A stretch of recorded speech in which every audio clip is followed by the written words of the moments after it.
ಅಕ್ಕಪಕ್ಕ ಜಿಲ್ಲೆಗಳಲ್ಲಿ ರಜಾ ಕೊಟ್ಟು ನಾವು ಕೊಟ್ಟಿಲ್ಲ ಅವತ್ತು. ಯಾಕಂದರೆ ನಮ್ಮಲ್ಲಿ ರೆಡ್ ಅಲರ್ಟ್ ಇರಲಿಲ್ಲ, ಆರೆಂಜ್ ಎಲ್ಲೋ ಅಷ್ಟೇ ಇತ್ತು. ಬಟ್ ಅವತ್ತು ಮಳೆ ಬಂತು. ಈಗ ಹೆಂಗಂದರೆ ನಾವು ಅದನ್ನೇ ಹೇಳ್ತಿದ್ವಿ, ಡಿಸಾಸ್ಟರ್ ಮ್ಯಾನೇಜ್ಮೆಂಟ್ ಮಿಟಿಗೇಷನ್ ಮೆಷರ್ ಇದೊಂದು ಹಾಕ್ಬಿಡುವ.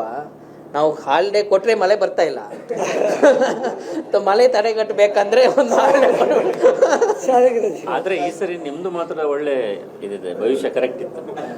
ಇಲ್ಲ, ಅದು ಬೇಸ್ಡ್ ಆನ್ ರೆಡ್ ಅಲರ್ಟ್ ಕೊಟ್ಟಿದ್ವಿ. ಯಾವತ್ತು ಕೊಟ್ಟಿಲ್ಲ. ನನಗೆ ರಾತ್ರಿ ಇಡೀ ರಾತ್ರಿ ಮಕ್ಕಳೇ ಮಾಡ್ತಾರೆ, ಚಂದ ಮಾತಾಡ್ತಾರೆ.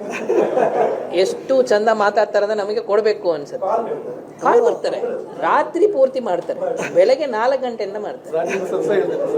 ನಾವು ಮಳೆ ಬರುವ ಟೈಮ್ ಇರೋದ್ರಿಂದ ನಾನು ರಾತ್ರಿ ಬೆಳಗ್ಗೆ ಬಂದ್ರೂ ಸಹ ನಾನು ಕಾಲ್ ಎತ್ತೀನಿ. ಯಾಕಂದರೆ ಏನೋ ಎಮರ್ಜೆನ್ಸಿ ಇರ್ಬೋದು ಅಂತ ನಮ್ಗೆ ಗೊತ್ತಾಗಲ್ಲ.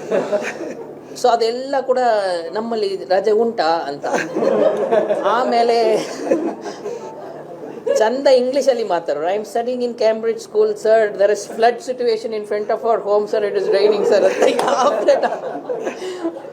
ಇದೇ ಥರ ಮಾತಾಡ್ತಾರೆ. ನನಗಿರುವಂಥ ಮಾಹಿತಿ ನಮ್ಮ ಟೀಚರ್ಗಳೇ ಮಾಡ್ತಿದ್ದಾರೆ ಅಂತ. ಇಲ್ಲ, ಬಟ್ ಅದು ಆ ಥರ ಕಾಲ್ ಮಾಡ್ತಾರೆ. ಆಮೇಲೆ PU ಮಕ್ಕಳಿಗೆ ಬಿಟ್ಟಿದ್ರಿ, ನಮ್ಮ ಕಾಲೇಜಿಗೆ ಬಿಟ್ಟಿಲ್ಲ, ಟೆಕ್ನಿಕಲ್ ಇನ್ಸ್ಟಿಟ್ಯೂಷನ್ ಬಿಟ್ಟಿಲ್ಲ, ಇಂಜಿನಿಯರಿಂಗ್ ಕಾಲೇಜ್ ಬಿಟ್ಟಿಲ್ಲ ಅಂತ.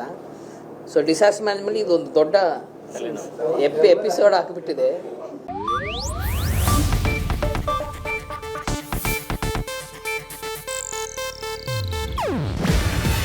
ಇದು ಏಷ್ಯಾನೆಟ್ ನ್ಯೂಸ್ ನೆಟ್ವರ್ಕ್ ಪ್ರಸ್ತುತಿ.